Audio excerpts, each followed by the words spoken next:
Dice پر موجود آج کے اس پروگرام کے چیف گیسٹ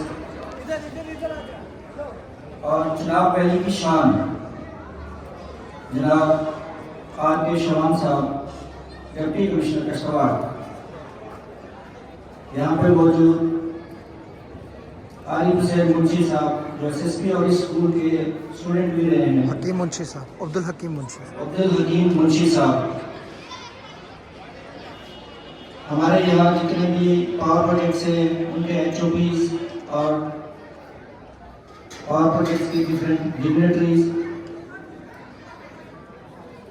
امام جامعہ مسجد صاحب، ایڈمنسٹریٹر اوقاف، ضلع انتظامیہ سے آئے ہوئے مختلف افسران،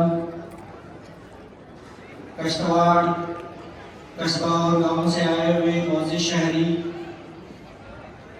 اس سکول کے بچے اور لاسٹ میں اس سکول کی مینجمنٹ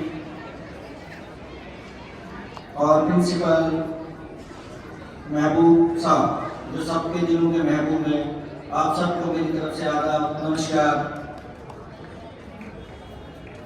جیسا کہ آپ جانتے ہیں آج 119واں سالانہ جلسہ اسلامیہ افریقیہ ایجوکیشن ریسرچ انسٹیٹیوٹ کا ہے۔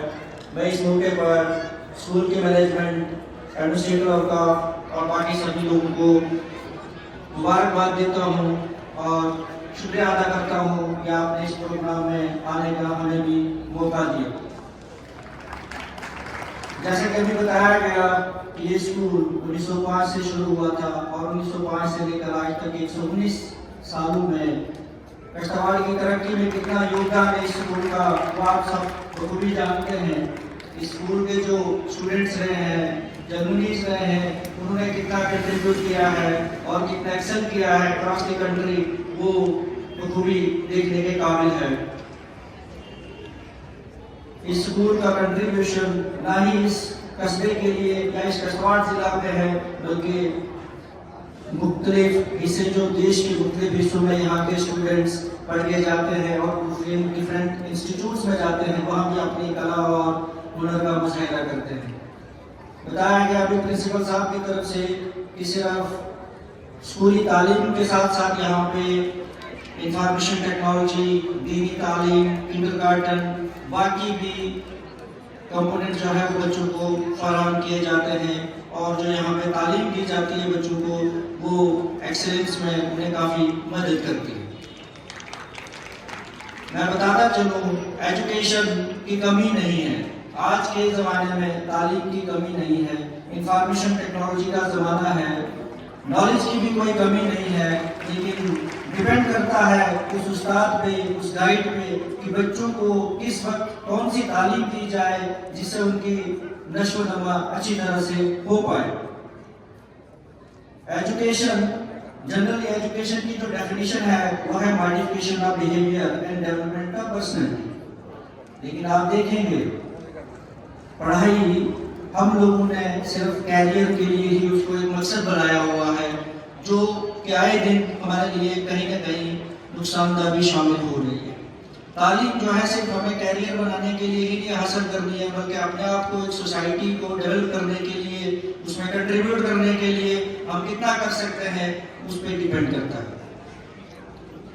آج کے بچے کیریئر کے پیچھے، بچہ بھی فرسٹ کلاس میں ایڈمیشن لیتا ہے تو اس کے فادر صاحب اسے کہتے ہیں کہ آپ ڈاکٹر بنو گے یا آئی اے ایس یا آئی پی ایس آفیسر بنو گے، لیکن یہ کبھی نہیں کہیں گے کہ آپ ماں باپ کی عزت کرو گے، آپ بڑوں کی عزت کرو گے، آپ سوسائٹی میں اگر کوئی کسی کو مدد کرنی ہے اسے مدد کریں گے، آپ زکوٰۃ کریں گے، آپ دان کریں گے، آپ ڈونیشن کریں گے۔ ہماری جو تعلیم ہے وہ مورل ویلیو سے تھوڑا ہٹ رہی ہے۔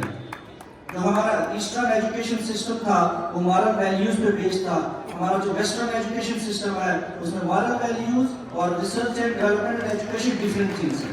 وہاں پہ صرف پڑھائی پہ دھیان دیا جاتا ہے کہ بچہ کتنا نالج گین کر سکتا ہے، کتنی ریسرچ کر سکتا ہے، کتنا کیریئر پروگریشن کر سکتا ہے، لیکن جو مورل ویلیوز ہے وہ ایسٹ کا گہنا ہے، وہ ہم لوگوں کا آبھوشن ہے، اسے ہم کہیں نہ کہیں اپنی زندگی سے دور کر رہے ہیں۔ اس پہ زور دینے کی ضرورت ہے کہ ہم مورل ویلیوز، بچوں کو بڑوں کو بھی ضرورت ہے کہ ہم کس طریقے سے ان چیزوں کو انکلکیٹ کریں. آج آپ دیکھتے ہیں سماج میں کچھ ایسی سماجی برائیاں. سب سے پہلی بڑی برائی میں بتاؤں گا, سب کو برا لگے گا, موبائل کا ایکسیسو یوز. ہمارے بچے 8-8 گھنٹے 10-10 گھنٹے موبائل پہ لگے رہتے ہیں, لیکن ہم نے یہ کبھی نہیں دیکھا کہ موبائل ایڈکٹس ہو چکے ہیں اور اس موبائل کے اندر یہ کیا دیکھ رہے ہیں اس کو بھی ہم نے نہیں دیکھا. اس چیز کو ریگولیٹ کرنے کی ضرورت ہے. یہ بچوں کی مثال نہیں ہے, میں نے بڑے بڑے لوگ بھی موبائل کے ایڈکٹس دیکھے ہیں. ایک ایگزامپل دوں گا, ایک آدمی نے کسی ڈپارٹمنٹ سے لون لیا اور موبائل اپلیکیشن پہ گیمز کھیلنے شروع ہو گیا. گیمز کھیلتے کھیلتے اس نے 18 لاکھ کا لون جو ہے موبائل اپلیکیشن پہ کسی گیمنگ اپلیکیشن کے ذریعے گنوا دیا اور بعد میں رونے لگا کہ میرا سارا پیسہ یہاں سے چلا گیا. ایزی منی کے پیسے, ایزی منی کے پیچھے جو لوگ چلتے ہیں وہ کہیں نہ کہیں نقصان اٹھاتے ہیں. ان چیزوں سے دور رہنے کی ضرورت ہے.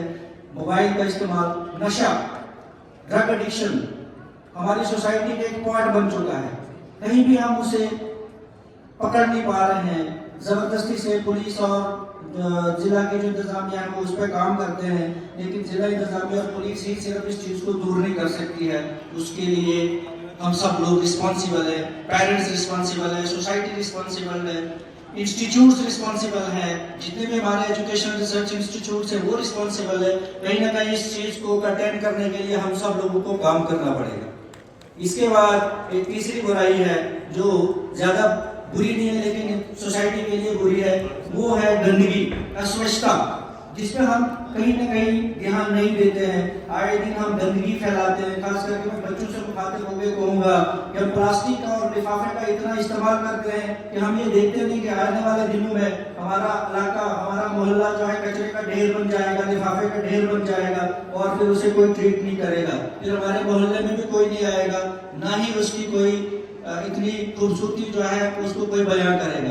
تو صفائی پہ دھیان دینا, چاہے وہ اپنی صفائی ہے, گھر کی صفائی ہے یا محلے کی صفائی ہے, اس پہ سب لوگوں کو دھیان دینے کی ضرورت ہے. اس پہ ایڈمنسٹریشن بھی کام کر رہی ہے لیکن سوسائٹی کو بہت زیادہ کام کرنے کی ضرورت ہے. یا آج آپ دیکھ رہے ہیں کہ میونسپلٹی کے ملازمین کسی وجہ سے اسٹرائک میں ہیں تو کچرے کے پچھلے 2 دن میں کتنے بڑے بڑے ڈھیر بن گئے, لیکن ہم سب لوگوں نے صرف پھینک کے ڈھیر بنانا شروع کر دیا, اس پہ کمپلیٹ شروع کر دیا. کہیں یہ نہیں سوچا کہ ہم اس کو کنٹین کیسے کریں, ہم 2 دن اس کو گھر میں کیسے رکھیں, اگر کوئی مجبوری ہے تو ہم اس کو کیسے آگے اس کا حل نکالیں. تو ان چیزوں پہ کام کرنے کی ضرورت ہے. اس کے علاوہ آپ دیکھ رہے ہیں کہ سوسائٹی میں صرف کیریئر پروگریشن پہ نہیں جانا ہے. میں نے ابھی سنا کہ اس سکول کے, اس انسٹیٹیوٹ کے اتنے ہونہار لوگ رہے ہیں جو انہوں نے اپنا جو ہے سکہ پورے دیش میں منوایا ہے. لیکن میں یہ بھی بتاتا چلوں کہ اسکول کی جو پروگریس ہے, اسکول کی یا اس انسٹیٹیوٹ کی جو اچیومنٹس ہے, اس میں یہ بھی ایک پیرامیٹر میں پرنسپل صاحب اور انتظامیہ سے ریکویسٹ کروں گا کہ ایک پیرامیٹر یہ ہونا چاہیے کہ جو پروڈکٹ اس اسکول سے تیار کر کے یہ باہر بیچتے ہیں اور جب وہ بچے اچھی جگہوں پہ پہنچتے ہیں تو اپنی سوسائٹی کو, اپنے اس اسکول کو, اپنے اس قصبے کو, اپنے اس انوائرمنٹ کو وہ کیا کنٹریبیوٹ کرتے ہیں, وہ کیا دیتے ہیں اس معاشرے کو. جس معاشرے سے نکل کر اگر انہوں نے اچھا کچھ کام نام کمایا ہے تو ہم سب کا فرض بنتا ہے, جو بھی اچھے لوگ ہیں, جو بھی پڑھے لکھے لوگ ہیں, جو بھی ایکسیلنس پہ گئے ہوئے لوگ ہیں, انہوں نے اپنے سماج کو, اپنے معاشرے کو, اپنی عوام کو کیا ریٹرن میں دیا, کیا ہم چیزیں دیکھتے ہیں, ان چیزوں کو بھی میجر کرنے کی ضرورت ہے. جب یہ دیکھا جائے گا کہ اس اسکول کے 40 بچے یا 100 بچوں نے اتنا نام کمایا ہے, ان 40 بچوں کا کیا کنٹریبیوشن رہا ہے اس سوسائٹی کو, تاکہ وہ تو نکل گئے لیکن انہوں نے جو بیج بونا ہے, جس سوسائٹی کو نرش کرنا ہے, اس کے لیے انہوں نے کیا کیا, اس پہ بھی سوچنے کی ضرورت ہے. پیارے بچوں, آپ سب لوگوں کو میری طرف سے شبھ کامنائیں.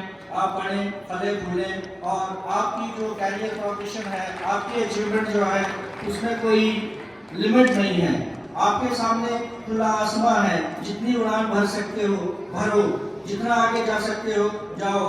میں شہر کے ساتھ اپنا اس وانی کو ورام دوں گا, خاص کر کے بچوں سے مخاطب ہو کے. وہ خود ہی طے کرتے ہیں منزل آسمانوں کی, وہ خود ہی طے کرتے ہیں منزل آسمانوں کی, پرندوں کو نہیں دی جاتی تعلیم اڑانوں کی. رکھتے ہیں جو حوصلہ, رکھتے ہیں جو حوصلہ آسمان چھونے کا, رکھتے ہیں جو حوصلہ آسمان چھونے کا ان کو نہیں پرواہ کبھی گر جانے کی، کیونکہ گر کے بھی اگر کوئی گرتا بھی وہ بھی نام کماتا ہے، وہ اٹھ کے پھر دوبارہ آگے بڑھتا ہے۔ شکریہ۔